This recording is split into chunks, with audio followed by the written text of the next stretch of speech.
बोले सतगुरुदेव भगवान की जय, माता जी की जय, संसार परिवार की जय।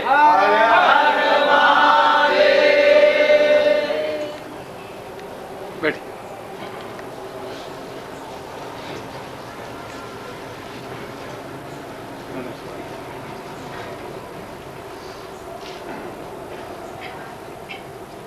इस होली के सुअवसर पर प्रभु के श्री चरण में बैठकर आनंद के सागर में डूबने के सौभाग्य हमें मिला है। प्रभु हमारे अंतरात्मा से भक्ति भाव से जो भी भाव से निकला हुआ प्रणाम आपके चरण में स्वीकार करें। इस अवसर पर मैं दो शब्द प्रभु के चरण में हम सब की तरफ रख रहा हूँ। नित्याय सत्याय चिदात्मकाय नव्याय भव्याय परात्पराय शुद्धाय बुद्धाय निरंजनाथ नमस्तु नित्यम गुरुक्षेत्राय। नित्य सत्य चैतन्य भव्य परात्पर शुद्ध बुद्ध महान गुरु को हम सब प्रणाम वेली समर्पित करते हैं। हे गुरुदेव, हमारी तरफ से कोई त्रुटि हो तो क्षमा करें। इस सुअवसर पर प्रभु ने हम सबको एक साथ पिरोने की जो कष्ट उठाया है उस स्वरूप यहाँ समय समय पर प्रभु अपने गुरु भाई बहन से परिचित कराते हैं। इस अवसर पर हमारे दिल्ली के गुरु बहन कमला जी की तरफ से ये सब गुरु भाई और गुरु बहन की एक मिलाप के स्वरूप प्रभु की कृपा से आयोजन किया जा रहा है। और तो मैं उनसे निवेदन करूंगा कि इस अवसर पर प्रभु के चरण में माल्यार्पण देके इस सवाल का घोषित करें।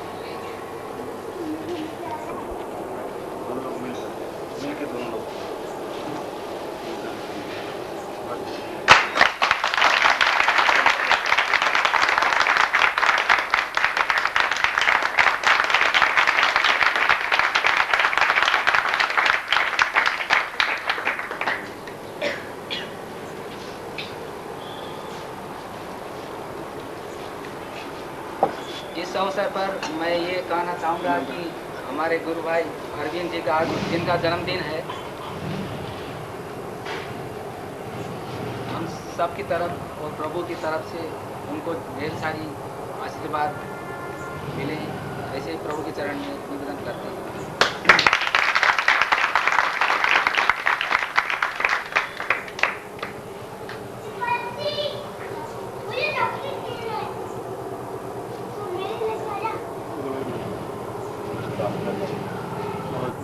ये फाल्गुन मास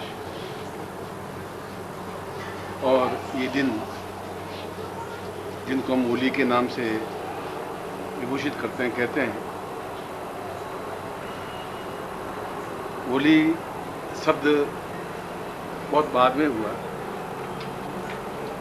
हुतात्मा इति होली, जो अपने मन में तरंग पैदा कर सके उसके अंदर एक जागृति पैदा होती है, एक चैतन्यता पैदा होती है।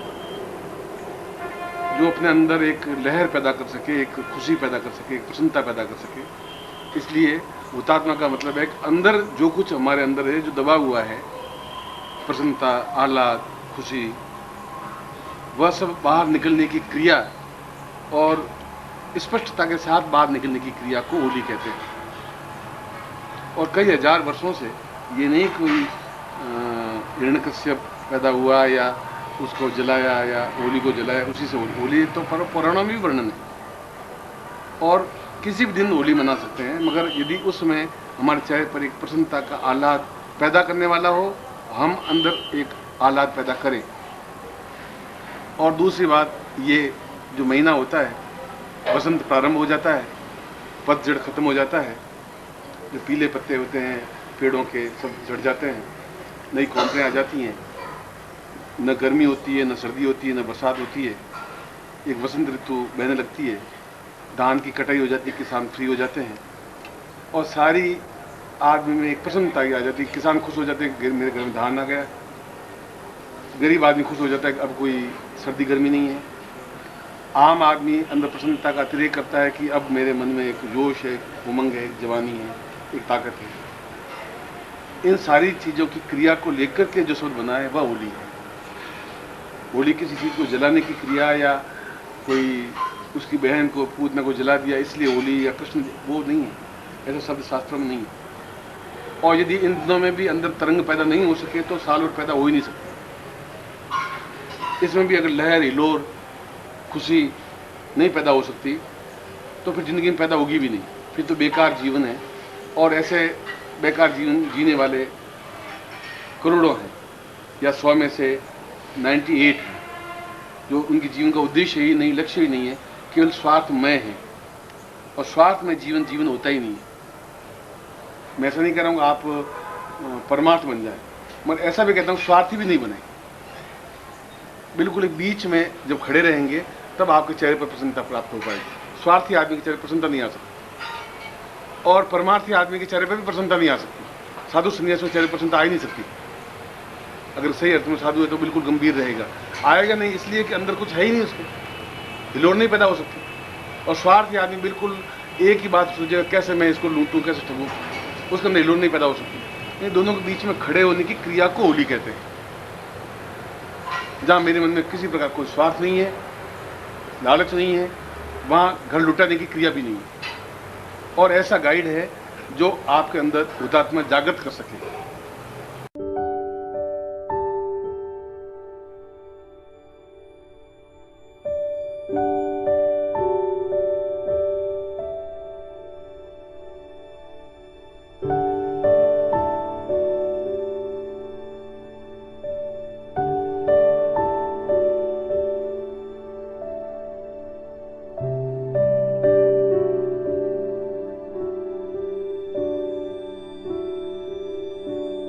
इसलिए गुरु को हुतात्मा कहा गया है, इसलिए होली को भी हुतात्मा कहा गया है, इसीलिए अंदर जो ईश्वर का वास है उसको भी हुतात्मा कहा गया है, इसलिए जो अंदर अग्नि है जठराग्नि उसको भी हुतात्मा कहा गया है।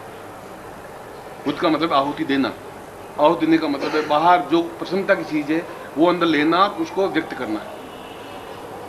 यूँ तो जीवन में दुख और तनाव अवसाद रहेंगे ही, मगर हकीकत में देखा जाए तो इस संसार में तनाव जैसी कोई चीज़ है नहीं, दुख जैसी कोई चीज़ है नहीं। भगवान ने बनाई नहीं है, हम एहसास करते हैं। मैं एहसास करता हूँ बहुत टेंस में हूँ, बहुत क्या टेंस में हूँ, आज कल उसका समाधान निकल जाएगा, परसों निकल जाएगा, निकलेगा ही निकलेगा। तनाव हम क्रिएट करते हैं, दुखी हम खुद अपने आप में दुखी बनते हैं। कल क्या होगा, और परसों लड़की 20 साल की हो गई तो क्या होगा, लड़का नहीं कमा के देगा तो क्या होगा, मैं मर जाऊंगा तो पीछे क्या होगा, जब होगा उसके लिए हम दुखी होते हैं। इसे दुख का कारण हम खुद हैं, तनाव का कारण भी हम खुद हैं। प्रभु ने तनाव नहीं बनाया है, उन्होंने दुख भी नहीं बनाया, उन्होंने वेदना भी नहीं बनाई है, उन्होंने कष्ट बनाया ही नहीं। क्रिएट हमने किया है। उस सारी नेगेटिव क्रिएट को समाप्त करने की क्रिया को होली कहते हैं। हमने होली का अर्थ गुलाल डालना, रंग डालना और कीचड़ डालना ये समझ बैठे। ये तो फूहड़ों की, गंवारों की, अनपढ़ लोगों की, जिनको ज्ञान चेतना नहीं, उनकी है ये एक व्यक्त करने की क्रिया है। बाकी हमारे शास्त्रों में फिर ऋग्वेद में होली का वर्णन है, और वहाँ से आज तक होली तो सब लोगों ने खेली। जितने सन्यासी हैं या गृहस्थ हैं या कृष्ण हैं और राधा हैं और कृष्ण हैं, गोपियाँ हैं, राम और सीता हैं, होली तो उन्होंने भी खेली है, होली उत्सव उन्होंने भी मनाया है। मगर उसमें शालीनता है, सभ्यता है, संस्कृति है, चेहरे पर एक उत्साह है, एक प्रसन्नता है। और यदि तुम्हारे चेहरे पर इन 4 दिनों में प्रसन्नता नहीं आ सकी तो बाकी 361 दिन भी नहीं आ पाएगी। तुम उसी में जलते रहोगे जो तुम्हारे अंदर तुम क्रिएट करते हो और वो वापस ओढ़ते हो। मैला कपड़ा नहीं धोगे तो वापस मैला कपड़ा पहनना ही पड़ेगा तुम्हें। प्रत्येक दिन सूर्य नवी तरीके से उगता है, और जहां सूर्य आज उगा है कल वहां उग ही नहीं सकता। यानी यहाँ पर सूर्य आज पूर्व दिशा में 352 डिग्री पर उगा है, कल 353 डिग्री पर ही उगेगा, 352 डिग्री पर नहीं उग सकता, क्योंकि पूर्व का विस्तार इतना लंबा चौड़ा है। तो सूर्य एक जगह नहीं उग सकता तो आप भी एक जगह स्थिर नहीं रह सकते। अगर स्थिर रहते हैं, दुख में ही रहते हैं, तो दुख आप क्रिएट कर रहे हैं। यदि कोणार्क मंदिर में जाएं तो सूर्य मंदिर की विशेषता क्या है? आपने कोणार्क को बाहर में देखा भुवनेश्वर के पास में, उसमें 365 छोटी छोटी बारियां हैं, झिड़कियां, और आप देखेंगे कि एक दिन इस बारी में से सीधी किरण अंदर जो सूर्य है उसके ऊपर पड़ती है, अगले दिन उसके अगले झरोखे से सूर्य की किरण पड़ेगी। इसका मतलब इतना डिफरेंस सूर्य के उगने में हुआ, इसलिए सूर्य मंदिर है वो। ये देखने की चीज है वहाँ, उन पत्थरों की मूर्तियों को देखने की चीज नहीं है। कितने उच्च कोटि के वैज्ञानिक थे जिन्होंने इस बात को सिद्ध किया। इसलिए ये जितना तनाव, जितना दुख, हाँ मैं 2 घंटे काम करते 11 बजे तक बहुत दुखी हूँ, आज उसने मुझे गाल दे दी, दुखी हूँ, गाल दे दी, उसका मुंह गंदा हुआ है, चांद को थूकेगा तो उसके चेहरे पर पड़ेगा। इसलिए मैं आपको ये नहीं करूँगा आप सन्यासी बन जाएं, ये भी नहीं करूँगा आप बिल्कुल भोगी बन जाएं। आप बीच में खड़े रहें, जो कुछ हो रहा है सब हो रहा है, आप नहीं चाहेंगे तभी होगा, आप चाहेंगे तभी होगा। इसलिए उसको, दुख को ही आप पकड़ते हैं, सुख को आप पकड़ते ही नहीं। मैं आपके चेहरे को देख के बहुत प्रसन्नता व्यक्त करूँगा, सुख है, मैं सोचूं साले कहाँ से आ गए बीच में, क्या करें सर, मैं दुखी हूँ। आप कहेंगे सर आप पैंट पहनते बहुत अच्छी लगती है, और पैंट होता मैं बहुत सुखी होता, सूट पहना होता, अब धोती पहना बहुत दुखी हूँ। ये सब हमारे कारण हैं। हमारे जीवन में सुख दुख हर्ष विषाद आह्लाद, पूड़ी सब्जी हलवा ये सब बनेंगे। खाली पूड़ी तो नहीं परोसेंगे, खाली हलवा भी नहीं खाया जाएगा, सब रंग होने चाहिए। इसलिए होली का तात्पर्य, रंग और गुलाल तो एक अभिव्यक्ति है, अंदर तुम्हारे है तो है, मुट्ठी पर गुलाल डालने से होली नहीं बन पाएगी, वो प्रसन्नता आ नहीं सकती जिंदगी में। इसलिए जिंदगी का प्रत्येक पल किसी का होकर के बिताना चाहिए या किसी को अपना बना करके बिताना चाहिए, उसको होली कहते हैं। दोनों में से एक काम करना पड़ेगा, या तो आप किसी को हो जाए, जब हो जाए तो आप स्वार्थ से परे हट जाएंगे, फिर आप खुद का स्वार्थ नहीं रहेगा, या किसी को अपना बना लें तो भी आप स्वार्थ से परे हट जाएंगे तो उनको आपने अपना लिया। दोनों स्थितियों में आप खड़े हैं, अभी आपके हाथ में है कि आप या तो हुतात्मा मीन्स गुरु, हुतात्मा माने कृष्ण, हुतात्मा माने ईश्वर, हुतात्मा माने ब्रह्म, और हुतात्मा मतलब आपका शरीर, आपके विचार, आपका चिंतन। आप उसको नेगेटिव थिंकिंग में डालिए, आपको कोई रोकने वाला नहीं है, आप पॉजिटिव थिंकिंग में डालिए, होने वाला नहीं है। मैं 14-15 साल का था, मेरे पिताजी मर गए, तब भी 4 महीने दुखी हुए, रोए, मतलब उसके बाद में जिंदगी चलती रही, और आज तक जिंदा रहते तभी जिंदगी मेरी चलती। इसलिए सन्यासी था तभी ठीक है, आज ठीक। इससे ज़्यादा बीमार मान लो मैं पूना में 6 महीने तक पड़ा रहा, तब भी मतलब ठीक था, अब भी ठीक है। ये तो शरीर है, सुख भी आएगा दुख भी आएगा, हम एहसास क्या करते हैं बस उस पर डिपेंड है।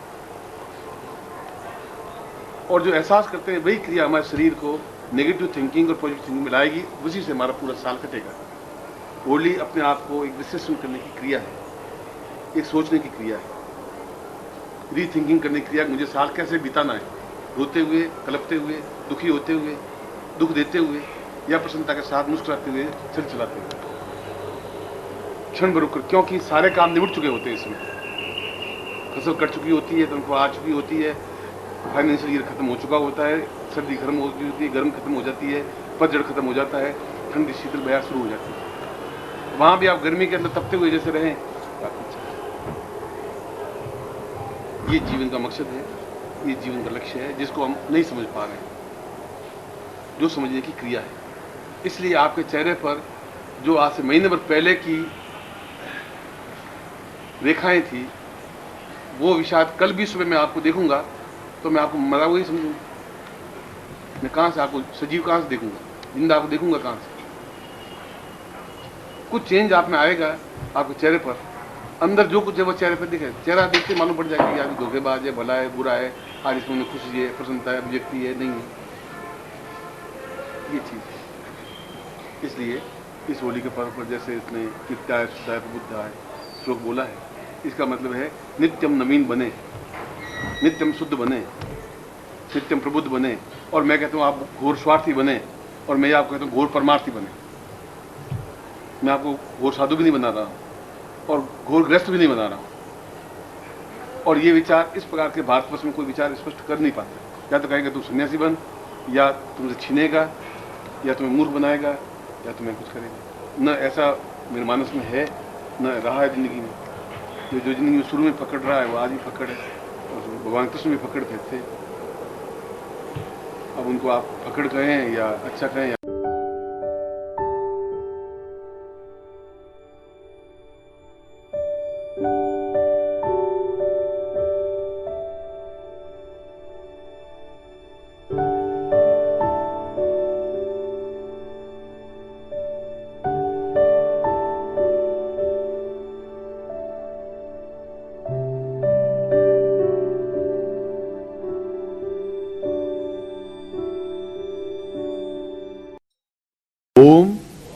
परम तत्वाय नारायणाय गुरुभ्यो नमः। ओम ह्रीं मम प्राण देह रोम प्रतिरोम चैतन्य जाग्रय ह्रीं ओम नमः। ओम भूर्भुवः स्वः तत्सवितुर्वरेण्यं भर्गो देवस्य धीमहि धियो यो नः प्रचोदयात्।